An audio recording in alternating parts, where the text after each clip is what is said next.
Magandang araw mga kahuan. Sa video na ito panoorin natin ang naging epekto ng Bagyong Karina na kilala sa international bilang Typhoon Gaemi.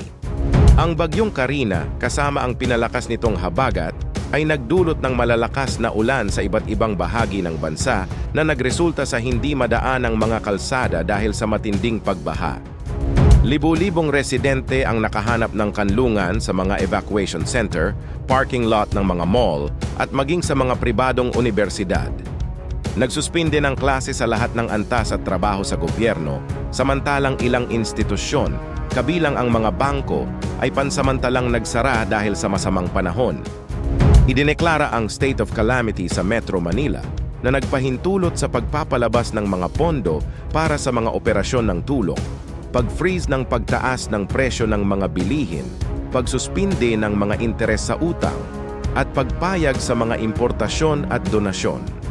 Ayon sa ulat ng Metropolitan Manila Development Authority noong Miyerkules, ika-24 ng Hulyo, iba't ibang antas ng baha ang naiulat sa iba't ibang syudad.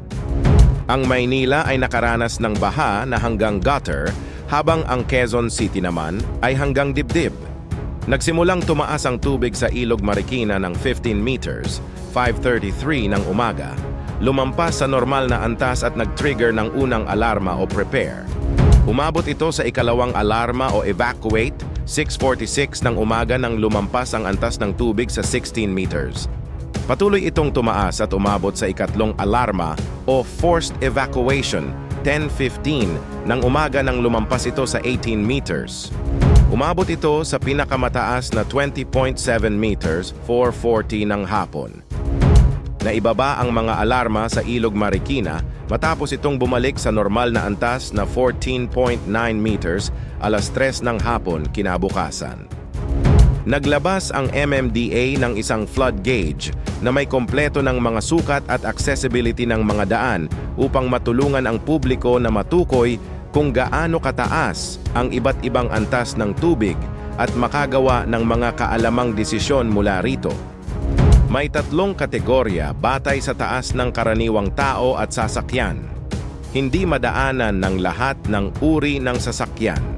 Hindi madaanan ng mga magagaang sasakyan at madaanan ng lahat ng uri ng sasakyan. Ang madaanan ng lahat ng uri ng sasakyan ay may lalim na 8 hanggang 10 pulgada o mula sa gutter hanggang sa kalahating tuhod na antas ng tubig.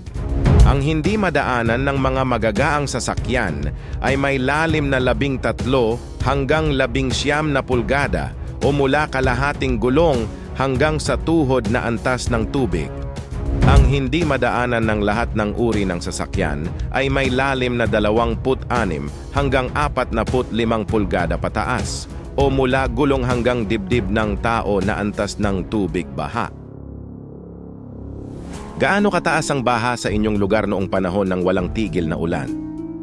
At kung masadlak kayo sa parehong sitwasyon sa hinaharap, gaano kalaki ang panganib na handa ninyong harapin lalo na't iba-iba ang antas ng tubig baha? Panoorin ang aming sunod na weather trivias.